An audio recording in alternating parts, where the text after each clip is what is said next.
एक दिन एक मकान मालिक का उसके किराएदार के पास फ़ोन आता है। मकान मालिक किराएदार से बार बार पैसे देने के लिए और किराया देने के लिए बोलता है, लेकिन किराएदार बेचारा बोलता है कि उसके पास एक भी रुपया नहीं है। वो फ़िलहाल किराया नहीं दे सकता।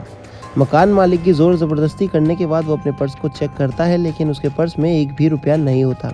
जिसके बाद वो मकान मालिक से विनती करने लगता है कि उसे 1 महीने की वो मोहलत और दे दे। ये सारी बात उसकी बीवी पीछे खड़ी सुन रही है और इस बात को सुन के बेहद ही ज़्यादा निराश हो जाती है कि उसका पति इतना ज़्यादा गिड़गिड़ा रहा है मकान मालिक के सामने और उस बेचारे के पास एक भी रुपया नहीं है। इस बात को सुनते सुनते बेचारी घर वाली बहुत ज़्यादा इमोशनल हो जाती है और वहीं जो किराएदार है वो मकान मालिक से दोबारा बोलता है कि सच में मेरे पास पैसे नहीं हैं, मैंने मेरे पर्स को चेक कर लिया है, प्लीज़ मुझे 1 महीने की मोहलत और दे दो।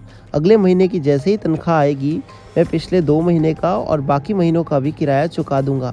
ये बात पत्नी सुनती हुई बहुत ही ज़्यादा परेशान होती है, लेकिन पति बेचारा क्या करे, वो गिड़गिड़ाता रहता है मकान मालिक के सामने और बोलता रहता है कि प्लीज़ मुझे 1 महीने की मोहलत दे दो। मकान मालिक बोलता है, तुझे 1 महीने की मोहलत तो मैं हमेशा से देता आया हूँ, लेकिन हमेशा तेरे पास पैसे नहीं होते, तुझे इस बार समय से मेरे पैसे चुकाने होंगे। पति बेचारा अपना पर्स वहीं टेबल पे रख देता है और ऑफिस जाने की तैयारी करता है और मकान मालिक के सामने गिड़गिड़ाता बोलता है, अगले महीने मैं पक्का पूरा का पूरा भुगतान कर दूंगा। पत्नी बेचारी भावुक हो जाती है और सोचती है कि कैसे मैं अपने पति की मदद करूं।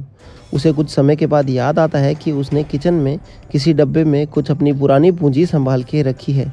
कुछ पैसे जो वो बेचारी जोड़ते आई है वो शायद किचन के किसी डब्बे में पड़े हैं।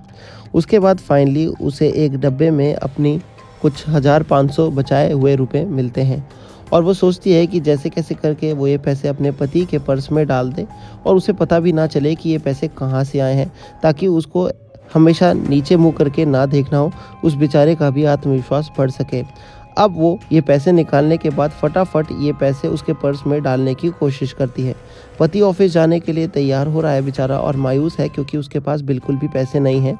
वहीं छुपते छुपाते उसकी बीवी उसे देख रही है कि कब मेरा पति इधर उधर हो और जो उसका पर्स टेबल पे रखा है उसके पर्स में वो ये पैसे डाल दे। वो बेचारी देखती है कि पति उसका वहाँ से चला गया है, तो मैं फटाफट क्यों ना उसके पर्स में ये पैसे डाल दूँ। जब तक वो ऑफिस जाने के लिए निकलेगा और ये पर्स उठाएगा तो उसके पर्स में कुछ चंद पैसे हो जाएंगे जिससे शायद उसका कोई गुजारा हो सके। वो फटाफट से कुछ पैसे उसके पर्स में रख के वहाँ से निकल जाती है। थोड़ी ही देर में पति वापस आता है और ऑफिस जाने की तैयारी करता है और वो पर्स उठा के निकल जाता है ऑफिस के लिए।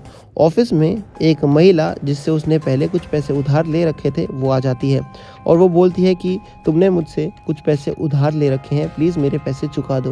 वो पति फिर निराश होकर बोलता है, मेरे पास एक भी रुपया नहीं है, तुम मेरा पर्स चेक कर सकती हो। लेकिन अचानक से उस पर्स में कुछ पैसे निकल आते हैं जो उसकी बीवी ने उसके पर्स में रखे थे। ये बहुत शॉक्ड होता है।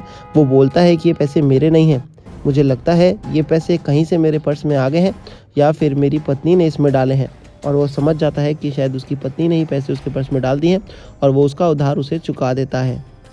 और फिर सोचने लगता है कि ये पैसे उसके पास कहाँ से आए और बाकी जो कुछ 500,000 रुपये बच गए हैं उससे वो अपने किराएदार को पैसे चुका देगा। तो भाई हमारा मेन उद्देश्य ये वीडियो बनाने का ये था कि आप लोगों को समझ में आ गया होगा कि घर की महिलाएं क्यों पैसे बेचारी थोड़े बहुत छुपा छुपा के रखती है, ताकि आपकी भी जरूरत के वक्त वो आपका सहारा बन सकें।